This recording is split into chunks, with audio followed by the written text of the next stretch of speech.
네, 안녕하세요. 지난 시간에 이어서 구원과 그리스도인의 삶에 대해서 오늘도 공부를 해보도록 하겠습니다.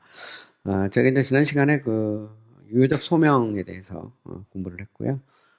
이번 시간에 이제 중생에 대해서 공부를 하도록 하겠습니다. 이제 다음 시간에 이제 회심에 대해서 그리고 회개와 믿음에 대해서 좀 더 구체적으로 공부를 할 거고요.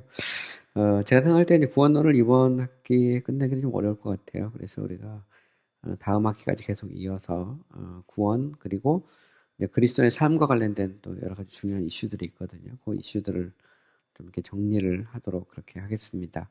그리고 나면 뭐 기회가 되면 이제 삼위일체에 대해서 좀 공부를 해볼 그런 계획을 갖고 있습니다. 그래서 이제 중생에 대해서 이 시간 우리가 생각을 해보려고 하는데요. 이제 중생 그러면 이제 영어로는 이제 regeneration 이런 말이죠. regeneration. 원래 이제 generation이란 말 자체가 이제 세대로 번역되는데, 원래 generation이란 말은 이제 낳다 이런 말입니다. regeneration은 그러면 다시 낳다. 그래서 보통 우리가 이거를 다른 말로 이제 born again, 뭐 다시 태어나다 이렇게 표현하죠. 그래서 중생이라는 것은 말 그대로 그냥 우리말로 바꾸면 다시 태어난다라는 그런 의미입니다. 중생은 되게 중요하죠. 특별히 예수님께서 니고데모와의 대화에서 보면 사람이 거듭나지 아니하면 하나님 나라에 들어갈 수 없다. 사람이 물과 성령으로 거듭나야 된다. 이렇게 이제 말씀을 했습니다. 그래야 우리가 하나님 나라에 들어갈 수 있죠. 그래서 말 그대로 우리가 이제 구원받으려면, 우리가 하나님 나라에 들어가려면, 우리가 천국 백성이 되려면 거듭나야 된다라는 거죠. 근데 이제 원래 이제 구원의 서정에서 이제 그런 논란이 있어요. 우리가 서정에서 보면서 소명이 있고, 그다음에 중생, 회심, 이제 회심에서 이제 회개 플러스 믿음, 그다음에 이제 여기다 다른 게 양자, 칭의, 성화, 영화 할 때 이제 오도살라티스에서 이제 구원의 일종의 그 순서거든요, 순서. 이제 순서에서 보면 이 중생이 먼저냐, 회심이 먼저냐 여기에 대한 이제 논란이 있습니다. 그 개혁주의에서는 이제 항상 중생을 회심보다 먼저 다루죠. 그리고 먼저 놓습니다. 반면에 이제 알미니아 계통에서 알미니우스를 추종하는 계통에서는 그 이제 중생을 이제 회심 다음에 이렇게 두는 경향이 있어요. 왜냐하면 우리의 의지의 결단으로 회개하고 믿고 나면 이제 우리 안에 거듭난다 이렇게 주장을 하지만 이거는 이제 인간론에 대한 이해가 이제 기초를 하고 있는 거죠. 인간의 상태를 어떻게 보느냐에 따라서 다릅니다. 개혁주의 혹은 아니면 정통주의 입장에서 보면 인간은 이제 전적으로 타락한 그런 상태죠. 인간은 영적으로 보면 죽어 있다는 겁니다. 스스로 회개하고 예수 믿을 수 없다. 죽은 사람이 뭐 회개하고 예수 믿을 수 없는 거죠. 그래서 회개하고 예수 믿는 것 자체가 성령의 강권적인 역사로 죽어 있던 우리의 영혼이 살아나는 겁니다. 그래서 중생이 회개와 믿음보다 먼저다라고 하는 것을 말하고 있고요. 웨스민스터 신앙고백서나 제2차 런던 컨페션, 제2차 런던 컨페션, 그 다음에 필라델피아 컨페션 이제 보면 전부 이제 중생이 회개와 믿음보다 앞에 나가 있습니다. 이런 면에서 이제 중생을 우리가 이제 좀 생각을 해봐야 되죠. 어거스틴 같은 경우는 이제 이렇게 말합니다. 인간은 자기가 스스로 생각할 때 얼마나 타락했는지를 알 수 없을 만큼, 그죠? 그래서 인간의 마음은 자신의 타락을 식별할 수 없을 만큼 부패되어 있다. 이런 말입니다. 나뚜라 세크 아페레트 비티아타 우트호크 마조리스 비티히스트 논 비데레 이렇게 되어 있는데 말하면 인간의 본성은 시크 웃다 하면 소데트입니다. 먼마할 만큼, 그죠? 여기서 보면 그 스스로가 인간이 얼마나 부패했는지 모를 만큼 이런 표현이죠. 그래서 여기 보면 이제 그 이, 악하다는 말입니다. 본성 자체가 보면 이제 호크 마조리스 비티히스트 논 비데레 하면 스스로가 자신이 얼마나 부패했는지 모를 만큼 부패했다 이런 말이죠. 에레미야 13장 23절에 보면 이런 말씀도 있습니다. 굿수인이 그 피부를 포범이 그 반점을 변할 수 있느냐 할 수 있을진데 악에 익숙한 너희도 선을 행할 수 있으리라. 그래서 선을 얘기할 때 보면 항상 선이라는 것은 절대적인 의미에서의 선이 있고요. 또 상대적인 측면에서의 선이 있습니다. 그래서 상대적이라는 것은 뭐 인간도 나름대로 어떤 선을 베풀 수 있죠. 뭐 불쌍한 사람을 보면 뭐 그를 이렇게 도와줄 마음이 생긴다거나 혹은 아니면 뭐 이웃에게 뭔가 이렇게 호의를 베푼다거나 이거 뭐 얼마든지 우리가 거듭나지 않아도 일어날 수 있는 일입니다. 그런데 절대적인 측면에서 선이라는 것은 하나님을 기쁘게 하는 삶이거든요. 하나님을 기쁘게 하는 그런 삶을 인간이 살 수 있느냐. 이거를 이제 보통 선이라고 말하고, 이거를 이제 착한 일이라고도 표현합니다. 영어로 표현해서 good works, 그죠? 착한 일, 혹은 선행 이렇게 표현하기도 하고, 표현에 따라서 이걸 pietas 이렇게 표현합니다. 경건이죠, 경건. 그래서 경건이 없는 이론은 무의미하다. 이게 이제 칼빈이 기독교 강요에서 주장한 말인데, 그러니까 실천이 없는 그 믿음은 사실 죽은 믿음이다. 이건 야고보서적인 표현이죠. 그래서 크리스천 라이프, 크리스천의 삶, 선행 이게 이제 pietas, 그 다음에 이제 그 good works에서 이게 이제 보너스 오페라에서 good works에서 이제 선한 행위, 그죠? 이게 이제 선한 행위인데 문제는 인간이 그 스스로 하나님의 도움이 없이 우리 속사람의 변화가 없이 하나님을 기쁘시게 할 수 있느냐? 이게 이제 불가능하다는 말입니다. 그래서 이것을 보통 totally poverty, 전적 타락이다 이렇게 말해요. 전적 타락이라는 말은 인간이 이제 상대적인 선을 행할 수 없다 그런 의미는 아닙니다. 이것은 하나님을 기쁘시게 하는 그런 선, 하나님의 의의 기준에 도달할 만한 선을 행할 수 없다라는 의미에서 전적 타락 이렇게 말하죠. 그래서 사실 전적 타락이라는 것은 뭐냐면 이제 칼빈이 이제 강요했게 표현하는데 사람의 정수리에서부터 발끝까지 인간은 죄로 물들어 있다. 그러니까 인간 스스로가 그 죄에서부터 성령의 역사가 없으면 하나님의 도우심이 없으면 벗어날 수 없다라는 거죠. 이런 면에서 이제 중생이라고 하는 것은 회심 이전에 반드시 일어나야 될 사건이죠. 그리고 이거는 유효적 소명하고 이제 직접적으로 관련이 있는 겁니다. 그러니까 하나님께서 딱 부르실 때 부르는 순간 우리의 죽어있는 영혼이 살아나는 역사가 이렇게 일어나게 되는 것이죠. 로마서 3장 10절에서 19절에 보면 이런 말씀도 있습니다. 기록된 바 의인은 없나니 하나도 없으며 깨닫는 자도 없고 하나님을 찾는 자도 없고 다 치우쳐 함께 무익하게 되고 선을 행하는 자는 없나니 없다고요? 하나도 없다. 그죠? 근데 그 결과 쪽 이제 중간 말씀 쪽이 있고요. 우리가 알거니와 모르지 율법이 말하는 바는 율법 아래 있는 자들에게 말하는 것이니 이는 모든 입을 막고 온 세상으로 하나님의 심판 아래 있게 하려 합니다. 그래서 온 세상이 어디 아래 있어요? 하나님의 심판 아래 있게 된 겁니다. 의인은 없다. 이 말은 인간 스스로가 자신의 의로 선을 행할 수 없다. 자신의 힘으로, 그죠? 그래서 이제 하나님의 의의 기준에 도달할 수 없다는 거죠. 그래서 바울은 로마서에서 특히 로마 3장에 보면 인간의 타락에 대해서 명확하게 이야기합니다. 여기는 유대인이나 헬란이나 관계가 없죠. 차별이 없이 모두가 다 죄 아래에 있다. 이제 모든 사람이 죄를 범하였으면 하나님의 영광에 이르지 못한다. 그래서 하나님의 영광에 이르지 못한다는 말이 영어로 first short of glory거든요. 하나님의 그 영광에 미달된다. 미달 상태다. 이렇게 보통 말할 수 있습니다. 자, 인간의 타락을 거부하는 것은 결국 그리스도의 성육신과 중보에 대한 모든 사용을 거부하는 것이 된다. 인간은 하나님과 원수이며 하나님으로부터 소외된 자이며 진노의 자녀들이고 하나님의 저주 아래 있다. 이 성경의 선언이죠. 그래서 죄 아래, 하나님의 진노 아래, 율법의 정죄 아래 인간이 있죠. 여기서부터 벗어나려면 하나님의 전적인 은혜가 필요하다. 말 그대로 솔라 그라티아, 그죠? Only by grace. 오직 하나님의 은혜가 필요하다는 겁니다. 그 은혜의 그 결과가 이제 쉽게 말해서 중생의 소명을 통한 중생의 역사죠. 어쨌든 보면 이런 인간이 스스로 하나님과 화해하는 것은 하나님의 본질과 거룩과 의와 진리의 이제 위배가 되죠. 그죠? 근데 이제 그러면 중생은 뭐냐? 중생은 이런 상태에서 구원을 받는 겁니다. 그 중생은 사람의 영혼이 영적으로 변화되고 살아나는 거예요. Spiritual conversion and quickening of the souls of a man에서 영적으로 이렇게 변화가 일어나고 그리고 영혼이 이렇게 다시 살아나는 겁니다. Spiritual convention에서 이제 중생은 이제 회심하고 같이 맞물려 들어가죠. 이제 중생이라는 것은 하나님의 전적인 행위라면 회심에는 이제 인간의 그런 그 참여, 인간의 행위가 같이 들어갑니다. 회개하고 믿는 게 이제 인간이 회개하고 믿는 거잖아요. 근데 회개하고 믿을 수 있도록 우리의 심령을 살리시는 분은 누구냐? 그 그분은 하나님이죠. 성령께서 우리의 영혼을 각성시키는 거예요. 살리는 겁니다.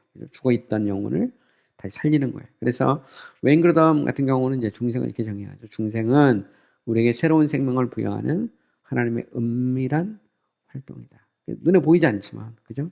마치 바람이 임으로 불어서 어디서부터 와서 어디로 가는지 알지 못하는 것처럼 성령의 역사도 그러하거든요. 그런데 그럼에도 불구하고 이것은 이제 변화가 일어나잖아요. 그죠? 일어납니다. 그래서 은밀한 행동이죠. 근데 그걸 통해서 뭘 부여해요? New life. 그죠? 새로운 생명. 그래서 우리가 예수 믿으면 새로운 피조물이 되죠. New creature가 됩니다. 자, 중생은 이제 이스라엘 선생이었던 니고데모의 경우처럼 자연적인 인간에게 좀 mysterious죠. 신비롭고 열려지는 unopened입니다. 그리고 이 inexplicable 혹은 inexplanational 하면 이게 설명될 수가 없는 그죠? 이게 신비로운 거니까 다 알 수 없죠. 그죠? 근데 이제 그런 역사가 일어나는 겁니다. 예수 믿을 때 성경에 보면 이제 중생에 대한 다양한 표현들이 있어요. 그건 이제 제가 이미 얘기했던 것처럼 regeneration이라는 말 자체가 born again 그죠? 보통 이걸 거듭남 이렇게 표현합니다. 다시 태어났다. 이것은 이제 첫 번째 탄생이 있었다는 것을 전제하죠. 중생은 두 번째, 그죠? born again, 다시 태어나는 겁니다. 여기도 이제 니고데모가 이해를 못했죠. 어떻게 어머니 뱃속에 들어갔다가 다시 사람이 태어날 수 있습니까? 라고 말할 때, 예수님은 내가 이스라엘 선생으로 이건 알지 못하느냐. 우리 책망하시면서 중생의 비밀에 대해서 가르쳐 주셨습니다. 자, 요한복음 3장 37절에 보면 예수께서 대답하여 이르시되 진실로 진실로 내게 이르노니 사람이 뭐하지 않으면 거듭나지 아니하면 하나님 나라를 볼 수 없다. 내가 거듭나야 하겠다는 말을 놀랍게 혹은 기이 여기지 말라. 이 말은 영어로 표현하면 그렇습니다. You must be again. 그죠? 내가 거듭나야 한다. 여기 보면 거듭나야 될 대상이 나오죠. 내가 그죠? 대상. must be는 반드시 해도 되고 안 해도 되는 게 아니죠. be again 하면 이제 뭐 해야 된다고요? 거듭나야 하죠. 되게 재밌습니다. 그래서 이거 자체가 반드시 거듭나야 됩니다. 이게 이제 헬라어로 보면 이게 아우리스트입니다.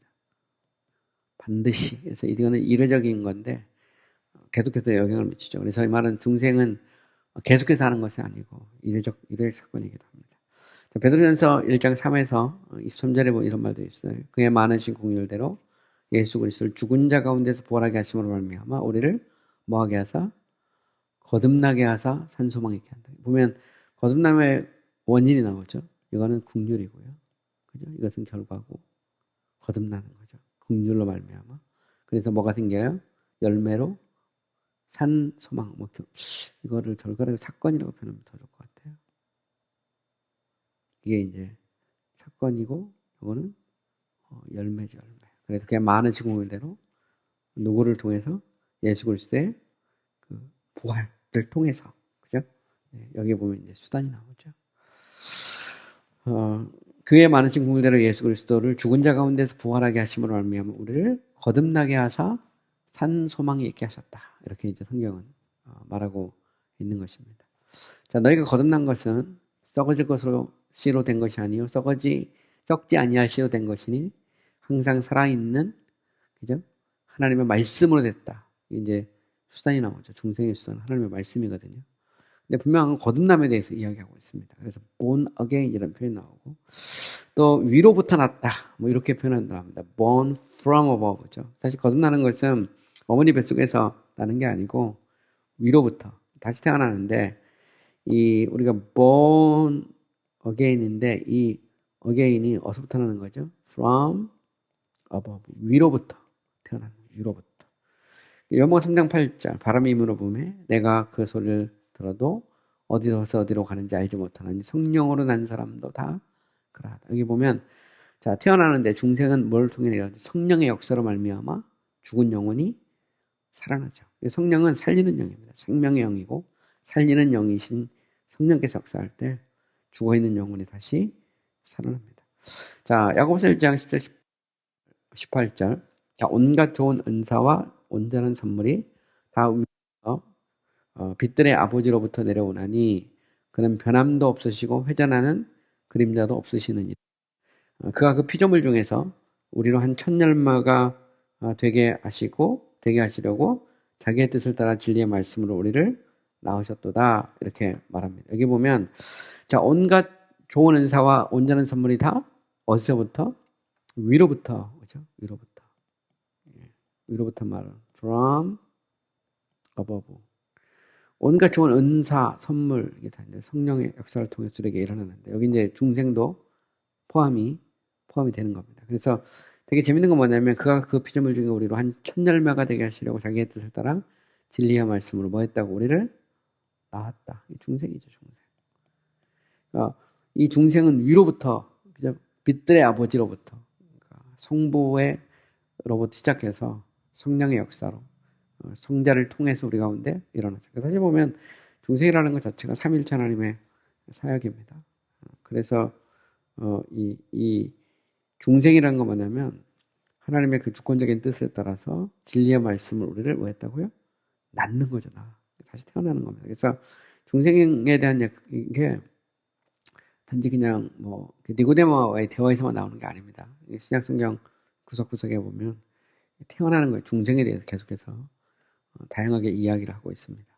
요한복음 3장 27절 요한이 대답하여 이르되 만일 하늘에서 주신 바가 아니면 사람이 아무것도 받을 수 없다. 여기 보면 하늘에서 주신 거죠.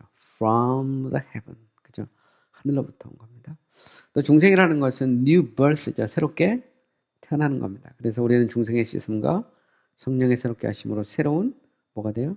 피조물, new creature가 되죠. 그래서 디도서 3장 5절 우리를 구원하시되 우리가 행한 바 의로운 행위로 말미암지 아니하고 오직 그의 긍휼하심을 따라 중생의 씻음과 성령의 새롭게 하심으로 우리가 이제 이 새로운 피조물이 됐다. 중생의 씻음, 중생과 성령의 새롭게 하심 이런 말이 나오죠. 동시적 사건입니다.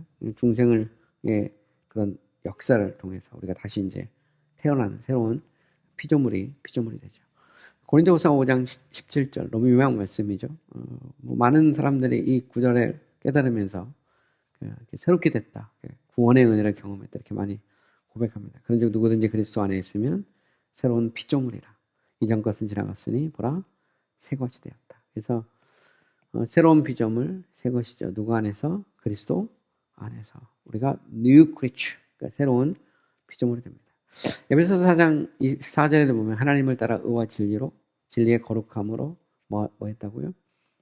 지으심을 받은 새 사람을 입다. 여기 보면 우리는 이제 그 new creature, new man, 그죠? new workmanship 이런 말입니다. 그러니까 이 새로운 역사를 통해서 우리가 이제 새 사람이 되는 겁니다. 중생의 역사죠. 그래서 새롭게 태어났으니까 뭐 해야 돼요?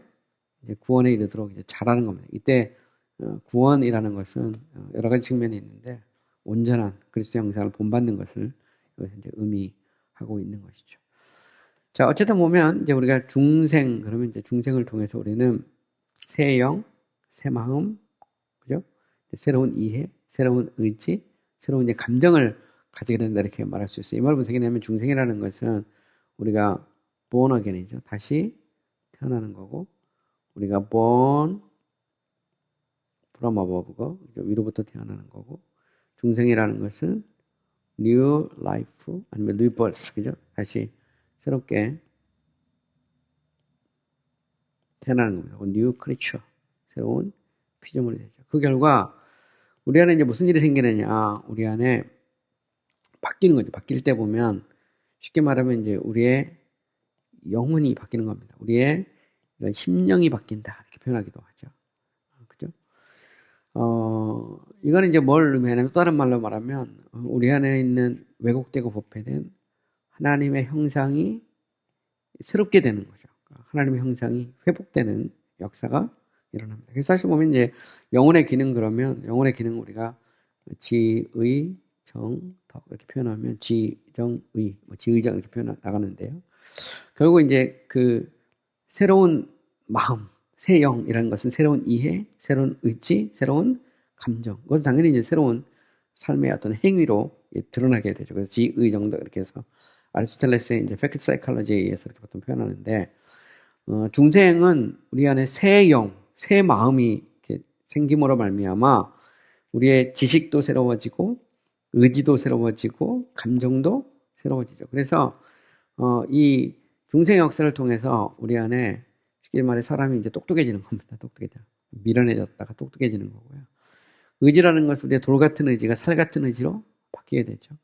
우리의 감정도 메마르고 왜곡되고 비틀었던 감정이 다시 질서가 잡혀지는 겁니다. 그래서 중생의 역사는 다시 새로운 피조물로, 새로운 마음으로, 새로운 영혼으로 우리를 이렇게 만드는 겁니다. 그래서 에스겔 36장 26절에도 보면 이런 말이 나오죠. 또 새 영을 너희 속에 두고 새 마음을 너희에게 주되 너희 육신에서 굳은 마음을 제거하고 부드러운 마음을 줄 것이다. 이 자체가 은혜 언약이에요. 은혜 언약.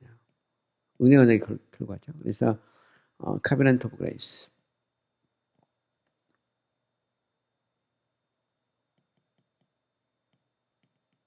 Covenant of Grace. 그러니까 은혜 언약이라는 것은 하나님의 법을 우리의 신비에 새기는 거거든요. 돌비에 새기지 않고. 이 말은 중생 역사를 통해서 하나님의 법이 우리 안에 새겨지는 그 역사가 일어나는 겁니다. 바뀌는 거지. 그죠? 그래서 결국에 이제 이거를 그 인간의 영혼, 뭐 심령, 마음 여기 이제 우리가 비춰보면 하나님께서 새 영을 통해서 새 마음을 주고, 그죠? 또 우리 육신에서 굳은 마음을 제거하고 부드러운 마음을 줄 것이다. 그래서 돌 같은 마음이 어린아이의 살 같은 마음으로 바뀌는 역사가 일어나게 되는 거죠. 요한일서 5장 20절에도 보면 또 아는 것은 하나님의 아들에 이르러 우리에게 지각, understanding이죠. 이 이해, 지각을 주사 우리로 참된 자를 알게 하십니까? 알게 되는 거죠. 또한 우리가 참된 자고 그리스도 예수 안에 있는 것이니 그는 참 하나님이시요 영생이다. 보면 우리로 하여금 깨닫게 하는 겁니다. 우리가 회개하고 예수 믿게 되는 거, 그 자체가 각성이 일어나는 거거든요. 우리 안에 지각이 변화되고 우리의 의지가 바뀌고 또 우리의 감정이 바뀌는 그런 역사가 일어나게 되는 겁니다. 고린도전서 2장 9절에도 보면 기록된 바 하나님이 자기를 사랑하는 자를 위하여 예비하신 예비가 아니고 예비하신 모든 것은 눈으로 보지 못하고 귀로 듣지 못하고 사람의 마음으로 생각하지 못하였다 함과 같다. 이 말은 뭐냐면 하나님이 사랑하는 자를 위해서 예비한 모든 것은 감추어졌던 것이죠. 말 그대로 hidden things입니다. 감춰졌던 것들이 뭐 하는 거죠? revealed 된 겁니다. 드러난 겁니다. 그죠? 감춰진 것이 드러난 거예요. 그래서 사실 보면 중생 역사라는 것은 미스테리어스죠. 신비한 겁니다. 이게 설명할 수 없는데 이 성령의 어떤 바람이 우리 안에 불어서 마치 임으로 바람이 부는 것처럼 우리의 심령의 변화가 일어나게 되는 거죠. 신명기 19장 4절 그러나 깨닫는 마음과 보는 눈과 듣는 귀는 오늘 여호와께서 너희에게 주지 아니하셨다. 근데 몰랐어. 그죠? 안 보여. 안 들려. 그런데 어느 순간 깨달아지는 겁니다. 보이게 되고 들리게 되고. 그러니까 우리가 이제 그 자체가 놀라운 거죠. 교회에서 처음에 아무것도 모르다가 어느 순간 갔는데 말씀이 이렇게 깨달아져요. 그리고 보여. 또 듣게 돼. 이 자체가 무슨 일일까요? 성령의 그런 역사가 그 안에 일어나는 거예요. 심령의 변화가 일어나는 겁니다. 이 자체가 이 중생의 역사죠. 이 중생으로 말미암아 우리 안에 뭐가 일어나는 거예요? 회심이 일어나는 거예요. 회개와 믿음이 우리 속에 일어나게 되는 것이죠. 그래서 우리의 눈이 바뀌고 귀가 바뀌고 우리의 마음이 바뀌는 겁니다. 어떻게 보면 우리 바뀌는 겁니다. 그렇죠? 마태복음 13장 16, 17절 내가 그러나 너희 눈은 뭘로? 봄으로 너희 귀는 들음으로 복이 있도다. 그러니까 전에는 보지 못했는데 보게 되는 거죠. 그래서 Amazing Grace, 나 같은 죄인 살리신 이 Amazing Grace에도 보면 I once was blind but now I see. 그죠? 나는 한때 보지 못했는데 나는 이제 보게 되었다. 그죠? 그래서 나는 once I was blind, 나는 이게 소경이었는데 now I see, 나는 이제 보게 되었다. 이렇게 아이작 뉴턴이 이제 그렇게 표현하고 있습니다. 그래서 I was blind. Once I was blind. But now I see. 하지만 이제 내가 뭐게 됐다? 보게 됐다. 이게 되게 놀라운 말입니다. 그래서 고린도전서 2장 9절, 신명기 19장 4절 이런 말씀. 그죠? 그래서 깨닫는 마음, 보는 눈, 듣는 귀. 눈이 열리는 겁니다. 귀가 열리고 마음이 새롭게 되고 중생의 역사죠. 그래서 너희가 그러나 너희 눈은 봄으로 너희 귀는 들음으로 복이 있도다. 내가 진실로 너에게 이르노니 많은 선지자와 의인이 너희가 보는 것을 보고자 하여도 보지 못하였고 너희가 듣는 것을 듣고자 하여도 듣지 못했다. 특별히 예수 그리스도 드디어 감추어졌던 것들이 이렇게 드러나게 된 거죠. 그리고 그것을 보는 것 자체가 보이는 것이 하나님의 은혜고 축복이죠. 사실 보면 예수님 당시에 수많은 사람이 그걸 목격했어요. 듣기도 했습니다. 그런데 그것을 믿음으로 받아들인 사람은 적었죠. 그 자체가 보면 보는 것도 은혜입니다. 보이는 것도 은혜고 들리는 것도 은혜고 그죠?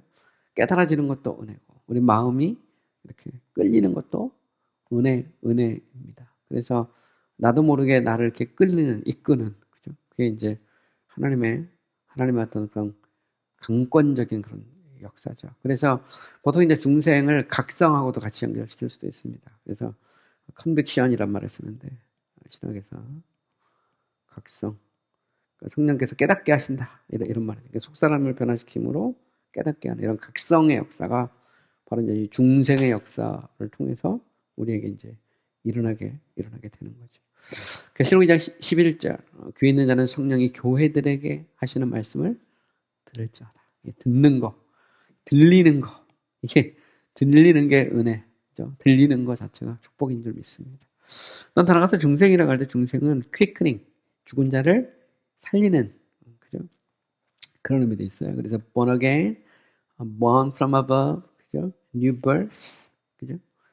그리고 더 나가서 quickening 살아난다. quicken이란 말은 이렇게 죽은 자를 살리는 겁니다. 그러니까 우리가 중생이 되는 사람은 육적으로 사실 이제 이 살아 있어도 영적으로 보면 이제 죽어 있는 거죠. 그래서 중생은 죽은 자를 살리는 겁니다. 중생은 사망에서 생명으로 바뀌는 것이고 마음에 숨겨진 영적인 생명의 원리가 우리 속에 들어오게 되는 거죠. 그래서 principle of life, 생명의 원리가 우리 속에 심겨지게 되는 겁니다. 이거는 이제 뭐 당연히 이제 인간론에서 보면 이제 아담과 하와가 범죄했을 때 그 인간에게 온 죽음의 문제하고 관련이 되어 있죠. 그래서 하나님이 선악을 아는 나무 실과를 이렇게 두시고 이거를 먹는 자는 반드시 죽는다. 근데 이제 이것을 먹으면 반드시 죽는다. 근데 이제 결국 아담과 하와가 이제 그 명령을 어기고 선악을 알게 하는 실과를 까먹었고 그 결과 이제 죽음이 오죠. 먼저는 이제 육신적 죽음, 또 그리고 영적인 또 죽음도 오게 됩니다. 그래서 결국 보면 영적으로 순서로 보면 영적으로 죽고 육신적인 죽음이 따라오게 된 거죠. 아담과 같은 경우는 보면. 근데 이 죽음이라는 것은 우리 이제 성경적으로 죽음은 이제 분리를 의미합니다. 그래서 이 영혼과 육체가 분리되면 영혼이 떠나면 사람 죽는 거잖아요. 그죠? 그런데 그 하나님과 우리가 분리된 상태, 이걸 이제 죽은 상태다 이렇게 표현할 수 있는 겁니다. 그래서 아담이 범죄한 이래로 인간은 하나님과 분리된 상태죠. 영적으로 죽어 있습니다. 그래서 에베소 2장 1절에 보면 죄와 허물로 죽었던 너희를 살렸다. 그러니까 우리가 이제 죄와 허물로 죽었다 할 때 이 죄라고 하는 것은 원래 이제 뭘 의미하냐면 원천을 의미하고 허물은 그 결과죠. 밖으로 드러나는 겁니다. 그래서 죄라는 것은 내적인 거라면 허물이라는 것은 외적인 겁니다. 인간은 내적으로나 외적으로나 죽어 있다 이 말이죠. 그러니까 결국은 하나님이 원하시는 선을 인간은 행할 수 없다. 인간의 심령은 하나님과의 관계에 있어서 죽어 있다. 이렇게 표현할 수 있는 겁니다.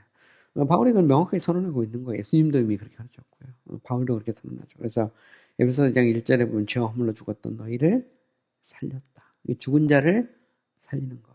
이제 나사로의 사건이나 혹은 뭐 에스겔 37장 같은 데 보면 어렵지 않게 알 수 있죠. 에스겔 37장 14절에 보면 또 내가 내 영을 너희 속에 두고 너희가 살아나게 하고 보면 결국 이제 뭐냐면 성령을 우리에게 부어서 우리의 영혼을 이렇게 살아나게 하죠. 그래서 에스겔 골짜기의 마른 뼈들도 생기가 막 사방으로 불어오르게 하잖아요. 그래서 생기야 불어오라라고 외칠 때 생기가 불어와서 죽은 뼈들이 살아나고 거대한 그런 이 군대를 이루게 되잖아요. 그 이제 에스겔이 이제 환상 중에 본 겁니다. 하나님의 나라, 하나님의 교회의 어떤 환상일 수도 있고요. 또 직접적으로 뭐 이스라엘 회복 같은 것을 상징적으로 표현하고 있는 그런 이제 말씀일 수도 있습니다. 어쨌든 보면 이 성령의 역사로 말미암아 우리의 죽어 있는 영혼이 살아나는 것. 그것이 바로 이제 중생이죠. 그래서 quickening of the soul, 우리의 영혼, 죽어 있는 영혼이 살아나는 겁니다. 사도행전 9장 11절에 보면 이제 사울이 다메섹 도상에서 부활하신 그리스도로 만나고 회심하죠. 그때 그 보면 이제 아나니아를 이렇게 사울에게 보내면서 그렇게 말합니다. 이 아나니아야, 너는 이 다소 사람 사울에게 가서 그에게 이제 기름을 부었고 기도해라 이렇게 말합니다. 그때 이제 아나니아가 아유 내가 어떻게 사울에게 갑니까? 이렇게 말할 때 이렇게 말씀하시죠. 그가 기도하는 중이다. 네, 그가 기도하는 중. 이 말은 뭐냐면 드디어 이제 기도를 하기 시작했다 이 말입니다. 뭐 사울은 바리새인이니까 계속 기도했던 사람이죠. 그러나 그 기도는 이제 다 가짜고 이게 이제 소위 말하는 이제 첫 번째 기도입니다. 사울의 첫 번째. 그죠? 그래서 first prayer, 사울의. 그건 이제 그 심령이 이제 살아났다. 이런 중생의 역사를 통해서 회심이 일어났다는 말이죠. 회개와 믿음의 역사가 일어났다. 이런 의미입니다. 그래서 중생의 역사가 일어날 때 이제 회심이 일어나고 이거는 동시적 사건입니다. 우리가 이제 알지 못하지만 결과적으로는 회개하고 예수 믿는 겁니다. 결과적으로 그렇습니다. 그런데 보이지 않지만 성령께서 그의 속사람을 바꾸죠. 그의 역사가 일어나는 겁니다. 그래서 중생의 역사가 이제 일어나야 이제 회개하고 믿는 거죠. 또한 성경에 보면 이제 이거는 이제 하나님의 형상이 마음에 새겨지는, 특히 이제 그리스도의 형상이 마음에 새겨지는 것으로 표현하기도 합니다. 중생 이전에 아담의 형상이 새겨져 있다면 중생을 통해 그리스도의 형상이 새겨지게 된다. 그래서 우리가 이제 하나님의 형상이라는 관점, 그래서 the image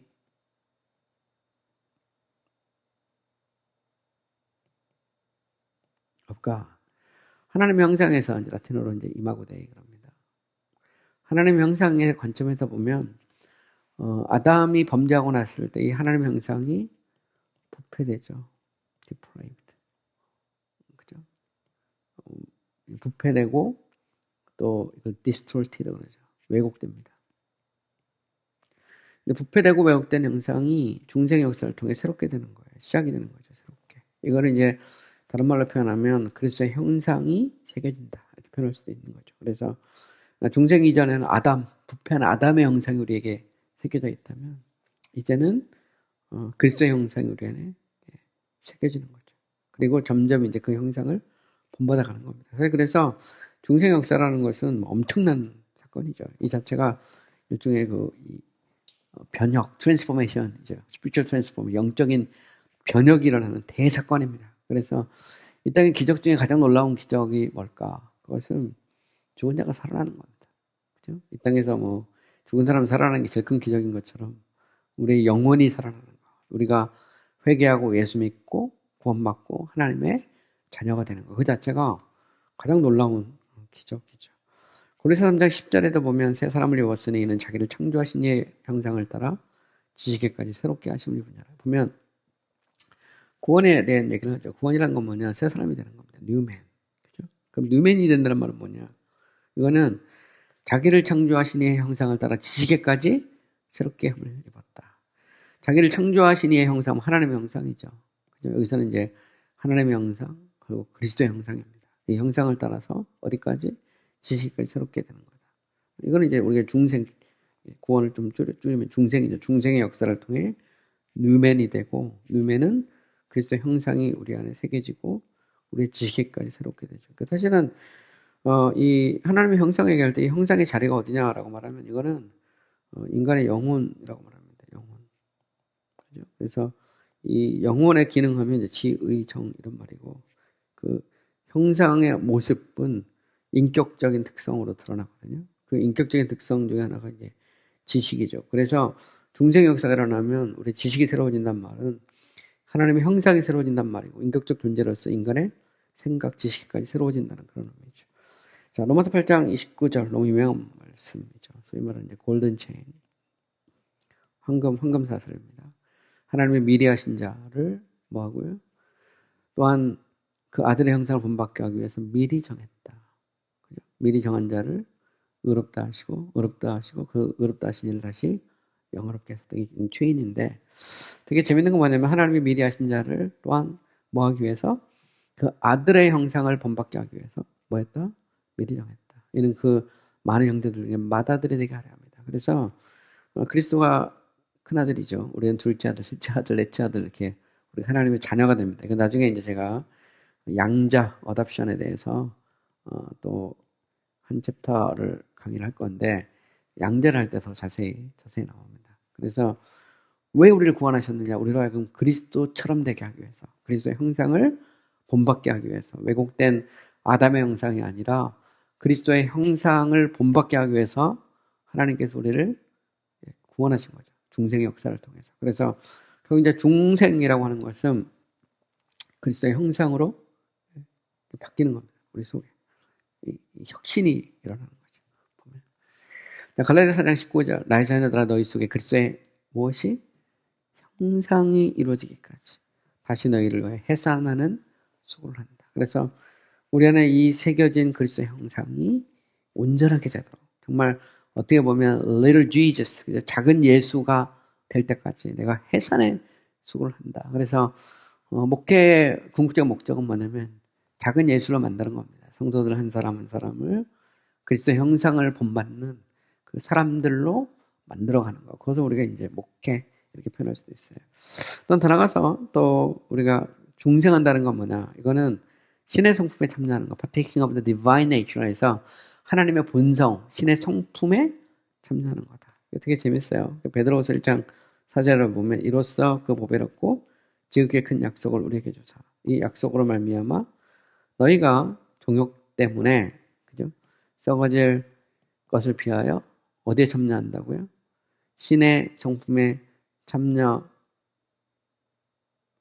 것이 가하게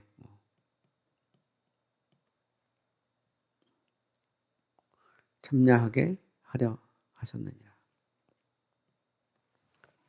자, 어쨌든 보면 그 중생 역사는 뭐냐면 partaking of the divine nature. 그래서 그리스도의 형상을 본받고 신의 성품에 참여해야 된다. 하나님의 그 형상, 하나님의 이 성품에 참여하게 되는 거죠. 그러니까 우리가 하나님 형상을 입는다는 말은 하나님의 성품에 이제 참여하게 되는 거죠. 이 말은 우리가 신이 된다 그런 말은 아닙니다. 우리가 하나님이 된다 그건 아니죠. 그것은 교만한 인간일 뿐입니다. 우리가 천국에 간다고 해서 신이 되는 건 아니에요.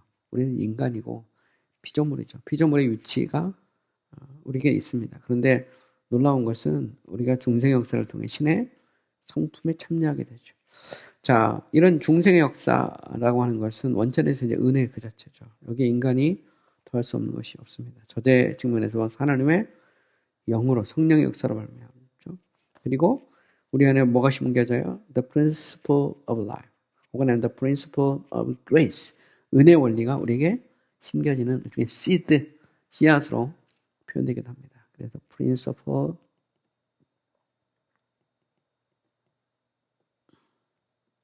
of grace.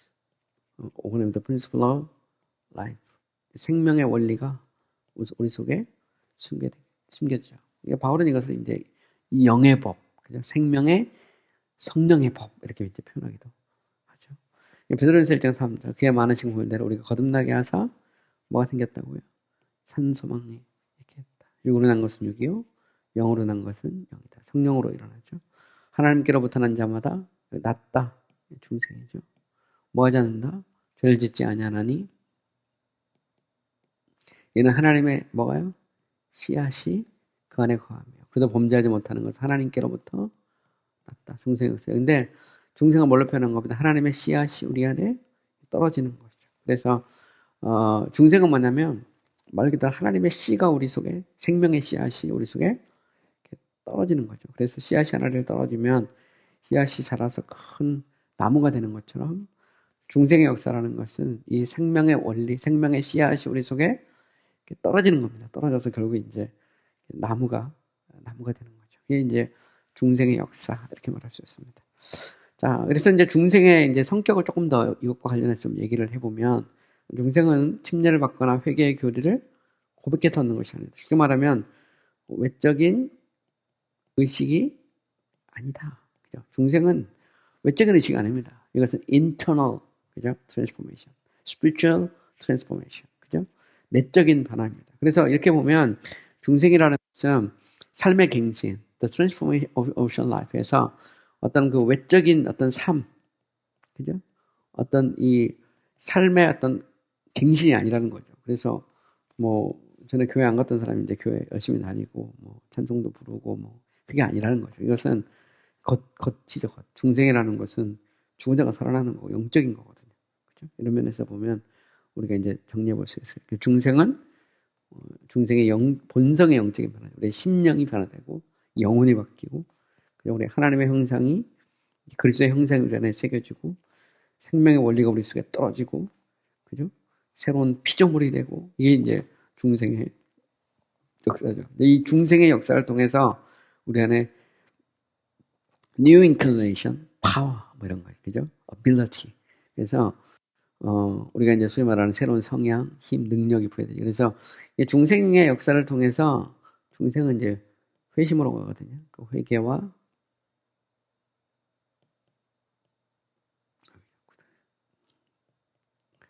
회개 플러스 믿음이죠. 회심을 통해서 뭐가 일어나요? 소위 칭의의 사건이 일어나고 이건 이제 양자, 그 다음에 성화 이렇게 이제 갑니다. 물론 이제 동시적 사건이긴 해요. 동시적이지만 논리적으로 우리가 얼마든지 오르도 살티스에서 구원의 서장에서 얼마든지 이야기를 할 수 있습니다. 그래서 이제 결국 그 중생의 역사를 통해서 우리 안에 변화가 일어나잖아요. 그래서 새로운 성향, 힘, 능력. 그래서 우리의 이 생각이 바뀌고, 그죠? 또 우리의 의지가 바뀌고, 감정이 바뀌고, 뭐 이런 막 역사를 일어납니다. 그래서 성령으로 마음이 새롭게 되는 거고, 새로운 원리, 뉴 프린시플이 우리 안에 심겨지는 거고, 우리 하나님의 형상이 회복되는 거고. 제가 이미 한 얘기입니다. 그걸 이제 좀 정리를 해놓은 거고요.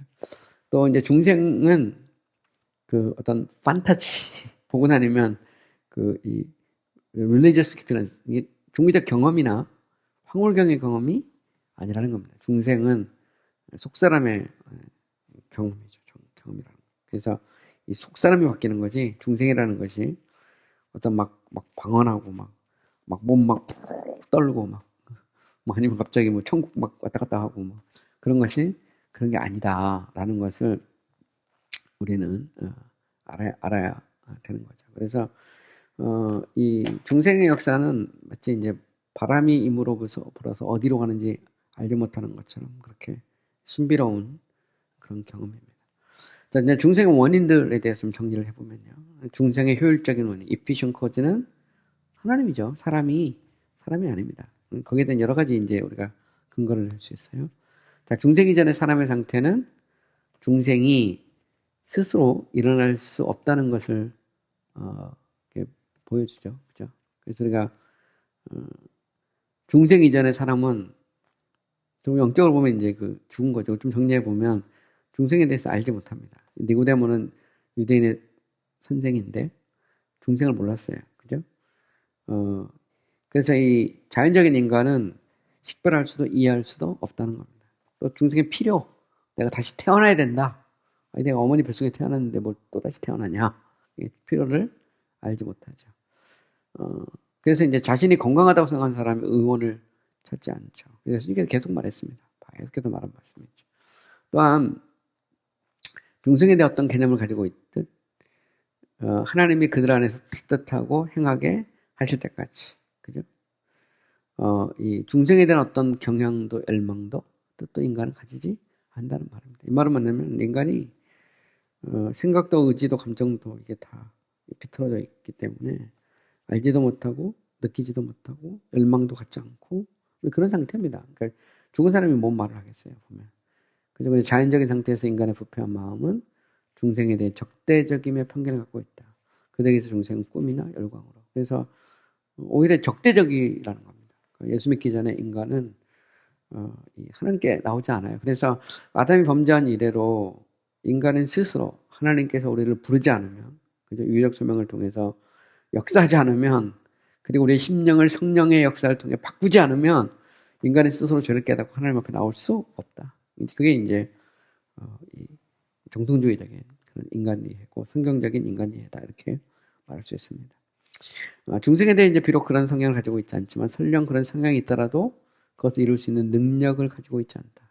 죽은 자가 어찌 자신을 살릴 수 있으며 에스겔의 마른 뼈들이 스스로 일어날 수 있는가? 그래서 인간이 설령 중생에 대한 어떤 뭐 이렇게 나는 어떤 내가 좀 뭔가 좀 바뀌어야 되는데 뭐 이런 생각을 가질 수는 있는데 그걸 할 수 있는 능력은 없다는 게 설령 야 완전히 다시 돼야 돼. 소위 말하는 이제 인간 개조, 그죠? 야 내가 뭐 뭘 되려면 인간이 개조돼야 되는데 그런데 인간 개조라는 게 뭐 쉽습니까? 보면 사람이 이 자신이 결심한 것조차 바꾸기가 어려운데 실천하기가 어려운데 그래서 우리가 연초가 되면 이제 항상 올 한 해 동안 뭘 할 것인가 쫙 계획 세우잖아요. 근데 뭐 그거 다 지킬 수 있는 사람이 얼마나 되겠습니까? 그러니까 인간의 결심이 곧 사건은 아니거든요. 뭐 결심 안 하는 것보다 뭐 하는 게 낫긴 하겠죠. 그래서 우리가 할 수 있다. 이게 어떻게 마인드 컨트롤 같은 건데 보면 소위 우리가 이제 석세시즘이라고 하잖아요. 그래서 이제 성공주의. 그러니까 할 수 있다라는 것이 할 수 있다, 할 수 있다, 할 수 있다 해서 그 반드시 할 수 있느냐? 뭐 글쎄. 우리 큰애가 한동안 미국 사람인 것 같아요. 하여튼 뭐 유튜브에서 매일 아침 정해진 시간에 일어나서 할 수 있다 외치고 뭐 푸시업도 하고 막 하면서 막 열의를 불태운 적이 있었어요. 그래서 같이 막 똑같은 시간에 일어나서 할 수 있다 외치고 막 푸시업 원래 이제 되게 열심히 있으니까 모든 일에. 근데 제가 이제 한번 이렇게 김을 빼줬거든요. 야 소용없어 해봐야. 그랬더니 절대 자기는 그렇게 할 수 있대. 그러더니 나중에 가니까 안 하더라고요. 더 이상. 그러더니 별게 없대. 해보니까 상당 시간 동안 했습니다. 그래서 뭐 동기부여나 자극은 줄 수 있죠. 그러나 그렇다고 할 수 있는 능력이 있는 것은 아니다. 그런 거죠. 그리고 우리가 뭐 세상적인 일은 뭐 할 수 있습니다. 할 수 있다 해서 뭐 돈도 벌 수 있고 뭐 자기의 어떤 생활 습관도 좀 바꿀 수도 있고 또 나름 뭐 성취도 가질 수 있죠. 그러나 중생이라는 것은 영적인 일이거든요. 그죠? internal transformation입니다. 그러니까 단순히 그냥 생각을 바꾼다, 뭐 그다음에 어떤 의지를 좀 더 견고하게 한다, 뭐 이런 게 아니잖아요. 그러니까 중생은 말 그대로 우리 안에 사람이 바뀌는 거예요. 사람이 안 바뀌면 죽은 자가 살아나지 않으면 방법이 없는 것이죠. 그러니까 사람이 중생의 원인일 수는 없다는 겁니다. 그래서 중생의 본성 자체가 중생은 인간이 스스로 할 수 없다는 것을 보여주죠. 중생이라는 것은 new creature, 그죠? 어머니 뱃속에 들어갔다가 다시 태어날 수 없는 것처럼 중생은 뭐라고요? gift of God, 하나님의 선물입니다. 돌 같은 마음을 철 같은 마음으로 바꿔주실 때, 새 마음과 새 영을 주실 때 중생의 역사는 비로소 일어나죠.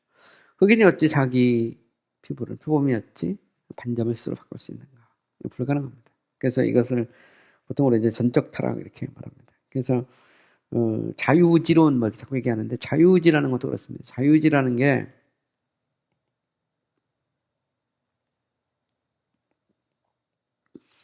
the will of freedom.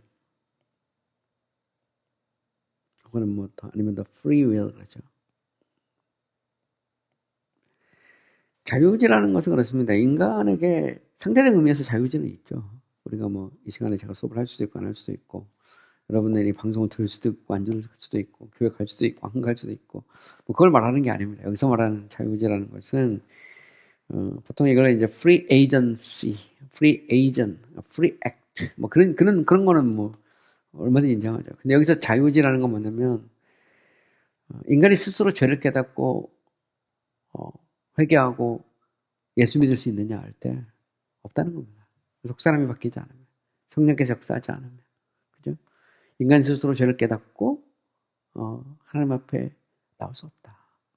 그게 이제 노예의지론이에요, 노예의지론. 그래서 노예의지론이라는 것이 뭐 인간에게 의지가 없다 뭐 그런 말은 절대 아닙니다. 그거는 노예의지론이라는 것은 엄밀히 말하면 구원론에 대한 얘기예요. 구원론에서 인간은 하나님의 은혜가 없이 스스로 죄를 깨닫고 예수 믿을 수 없다 이 말이에요. 그래서 이건 알미니우스나 펠라기우스가 말한 자유의지라는 것은 인간 스스로 회개하고 예수 믿을 수 있다는 겁니다. 그래서 회개와 믿음이 중생보다 먼저 가는 거예요. 보면 20세기 침례교회에서 보면 멀린스나 카너, 스카보로, 그 다음에 뭐 네일 무디 이런 사람들이 자유주의 얘기했거든요. 그래서 침례교는 은혜와 자유주의 짬뽕이다 이렇게 말하는데 제가 볼 때 짬뽕이 아니고 그냥 그 사람들은 세마이 펠라기안입니다. 펠라기오스주의자들이죠. 근데 그것이 베프티스트의 어떤 침례교의 인간관이냐 할 때 글쎄요. 저는 뭐 그런 사람도 있었다 그런 정도입니다. 그런 사람도 있다. 뭐 그렇다고 침례교회는 아니란 말이 아닙니다. 침례교회 안에도 별별 사람이 다 있으니까 그런 학자, 그런 침례교회도 있다. 그러나 주류는 아니다. 주류는 오직 하나님의 은혜, 성령의 역사, 그죠? 그 다음에 중생의 역사를 통해서 일어나는 그런 강권적인 하나님의 그런 그 변화. 이게 이제 침례교인들이 믿은 겁니다. 이런 면에서 이거는 뭐 신앙고백에서 침례교 신앙고백에서 역대 신앙고백에서 쭉 비교해 보시면 처음 뭐 존 스마이스나 처음 나올 때 존 스마이스 영향을 받은 토마스 앨리스, 존 스마이스 그 초창기 제너럴 베프티스트 중에 일부는 자유주의론자들이었어요. 근데 나중에 가면 제너럴 베프티스트도 노예의지론으로 다 바뀝니다. 스탠다드 컨벤션, 오스엑스 클리드 가면 다 노예의지론이에요. 보면 그래서 종교개혁의 전통을 따라서 하나님의 전적인 은혜를 강조했고 그것이 이제 오랫동안 침례교의 어떤 구원관, 인간관으로 내려오고 있는 거죠. 이런 면에서 솔라 그라티아, 이 only by grace, 오직 하나님의 은혜, 그죠? 그것을 강조한 겁니다. 이게 이제 침례교회가 세계에서 가장 큰 교단이 된 원인이고 지금도 정통주의 신학을 사수하고 있는 그 어떤 그 근거나 어떤 힘이거든요. 그걸 우리가 뭐 무시할 수 없다 이렇게 생각이 됩니다. 그래서 뭐 교수 몇 사람이 뭐 침례교회는 중도주의고 자유주의다 보면 그 사람의 의견이에요. 제가 볼 때. 그 신학을 따르는 거죠. 알미니우스나 펠라기우스를 따르는 건데 글쎄요. 제가 볼 때. 뭐 하여튼 생각을 한번 해보세요. 자, 성경은 도대체 뭐라고 말하고 있냐. 그죠? 성경은 이 중생이 인간 스스로 할 수 있다고 말하느냐. 그러지 않다는 겁니다. 성경 자체가. 성경에서 말하고 있는 복음은 은혜 복음이죠. 그래서 요한복음 1장 12, 13절. 영접하는 자고 그 이름을 믿는 자들에게는 하나님의 자녀가 돼요. 믿음. 하나님의 자녀가 돼요. 예수 믿으면 구원을 받습니다. 권세를 얻어요. 근데 문제는 뭐냐면 혈통으로나 육정으로나 사람의 뜻으로 하지 않고 오직 하나님께로부터 나타내 보면 혈통, 블러드죠. 육정, 휴먼 디시전. 그죠? 인간의 결심. 그죠? The will of God. 사람의 뜻. 이게 아니라는 겁니다. 그러니까 예수 믿는 것은 하나님의 은혜, 그러니까 하나님께로부터 났다는 말 자체가 났다는 말이 중생이거든요. 그러니까 성령의 역사를 통해서 우리 안에 속 사람이 바뀌면서 이게 이제 예수 믿게 되는 거죠. 그래서 영접하는 자고 그 이름을 믿는다 할 때 맞아요. 예수 믿으면 구원을 받고 하나님의 자녀가 되는 권세를 얻습니다. 이거는 뭐 알메니스가 됐든 뭐 저 칼빈이 됐든 같아요. 같아. 그죠? 여기 앞에 건 똑같습니다. 근데 문제는 뭐냐면 그 근거가 나와요. 근거. 이는 혈통으로나 일정으로나 육정으로나 사람의 뜻으로 나지 않고 오직 어디서부터 하나님의 그 하나님께로부터 났다. 그러니까 하나님께서 역사하셔서 우리의 속사람을 바꾸고 우리가 예수 믿게 하셨다는 말입니다. 우리 죽어있는 영혼을 살리시고. 에베소 2장 8, 9절. 너희는 그 은혜를 인하여 믿음으로 말미암아 구원받다. 믿음으로 구원받는 건 맞습니다. 근데 이 믿음으로 말미암아 구원받을 때 그 근거가 뭐냐? 은혜죠, 은혜.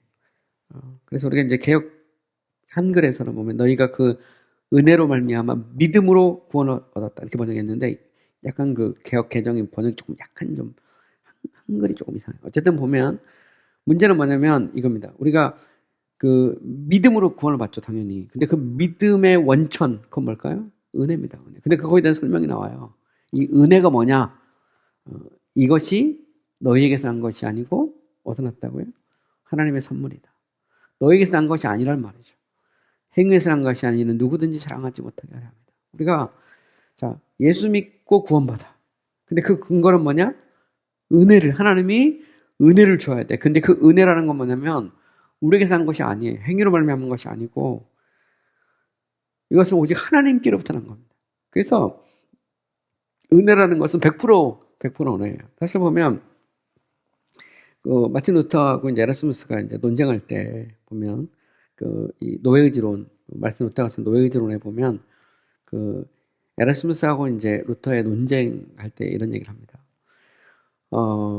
이 루터에게 있어서의 이제 구원이라는 거, 우리가 회개하고 믿는 것 자체는 루터는 100% 은혜입니다. 100% 은혜. 노예 의제론이죠. 보면. 근데 에라스무스는 뭐냐면 99% 은혜 플러스 1%의 인간의 참여입니다. 이게 은혜고 인간의 참여예요. 인간의 자유의지로. 그래서 이제 그 유명한 예화가 나와요. 그 반대접 대위를 읽어보면 뭐라고 말하냐면 에라스무스는 하나님의 은혜를 저수지라고 말하면 이 저수지에 물을 내는 수로가 인간의 자유지라는 겁니다. 그러니까 이 저수지는 하나님께의 은혜고 이 수로는 인간이 내야 된다는 거예요. 그래야만이 하나님의 은혜를 준다는 말입니다. 근데 루터의 생각에서는 저수지도 그 수로도 다 하나님의 은혜로 말미암은 거라고 생각하는 거죠. 그리고 그 물통 이론도 있습니다. 하나님의 은혜를 물통이라면 수도꼭지가 달려 있으면 수도꼭지를 트는 것은 인간이라는 겁니다. 이게 이제 1%라는 거 1%. 근데 이게 너무 작으니까 크게 보면 은혜라는 말이거든요. 에라스무스는 다 은혜는 은혜인데 여기는 1%의 인간의 그 소위 트리거가 인간이라는 거. 인간이 회개하고 안 믿으면 하나님이 어쩔 수 없는 거거든요. 이게 이제 알미누스적 견해입니다. 펠라기우스도 마찬가지고.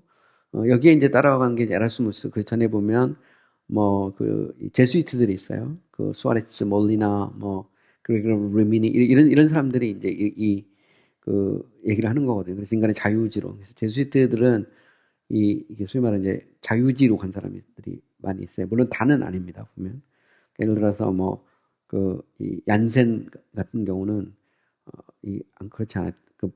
이 토마스 브라이드 왈데인 같은 경우도 보면 이제 노예의지론이거든요. 그래서 따지고 보면 그 노예의지론이냐 자유지론이라는 것도 이게 카톨릭의 전통에서 나오는 겁니다. 거기 그 속에서 이제 어느 쪽을 택하느냐의 문제가 종교계에서 길인데 루테가 택한 길은 뭐냐면 인간의 전적 타락이죠. 어거스틴의 길을 따르는 토마스 아퀴나스, 토마스 아퀴나스, 토마스 브래드 왈딘 이런 사람들을 따라가는 그런 소위 말하는 이제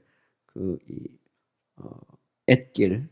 그래서 소위 말하는 이제 올드 패스죠. 올드 패스. 그래서 비아 안티콰라고 하는 이 토미스적인 견해를 따라가는 겁니다. 이제 이게 개신교 신학에서도 그대로 들어가거든요. 그대로. 이 속에서 알미누스 같은 경우는 이제 소위 이제 비아 모데르나에서 자유지론 쪽으로 다시 빠져나가 버린 거고 또 그의 후예들도 마찬가지고 반면에 이제 정통주의 쪽에서는 그게 아니거든요. 침례교 같은 경우는 이제 제너럴 베프티스트에서 존 토마스나 토마스 앨리스나 처음 초창기 제너럴 베프티스트 일부 그 원래 그 시작했던 사람들 중에 자유지론자들이 있었어요. 근데 그게 이제 나중에 가면 노예지론으로 바뀌고 특심예교는 원래 이제 노예지론이고 또 미국에 건너갈 때 특심예교가 이제 주거든요. 그래서 침례교는 오랜 역사 속에서 노예지론을 주장한 겁니다. 근데 그게 성경의 근거에서 나온 거예요. 너희가 그 은혜를 인하여 믿음으로 하며 구원을 받았다. 그러니까 믿는 것이 어디부터 출발하는 거냐면 은혜고 은혜는 이게 우리에게서 난 것이 아니라는 거죠. 하나님의 선물이다라는 겁니다. 그래서 회개와 믿음이라는 것도 하나님의 선물이고 중생의 역사를 통해서 우리 안에 일어나는 것이다라고 하는 것을 이 침례교 신앙고백서에서는 명확하게 인정하고 있는 거죠. 그래서 중생이라는 건 뭐냐면 오직 하나님의 역사라는 겁니다. 그래서 요한복음 1장 13절 혈통으로는 육정으로 사람의 뜻을 하지 않고 오직 하나님께로부터 났다. 그죠? 요한 1서 3장 9절 하나님께로 난 자, 하나님께로부터 났다 이 말이죠. 여기 보면 또 하나님께로부터 났다. 요한 1서 5장 9절 예수 그리스도를 믿는 자마다 어디로부터 났다? 하나님께로부터 났다. 그죠? 또한 낳으신 자를 사랑하는 자마다 그에게 난 자를 원한다고요? 사랑한다. 보면 중생의 역사를 통해서 그리스도를 믿는 일들이 일어난 거죠. 보면 자체가. 요한일서 5장 4절. 무릇 하나님께로부터 원한다. 난 자만 세상을 이기는 세상을 이기는 승리 이것이 우리의 믿음이다. 그러니까 믿음 전에 중생의 역사가 있는 겁니다. 하나님이 먼저 역사하죠. 자, 이걸 이제 삼일째 관점에서 좀 이야기할 수 있는데요. 여기에 대해서는 제가 다음 시간에 좀 더 이야기를 하도록 하겠습니다. 오늘 수고 많이 하셨습니다.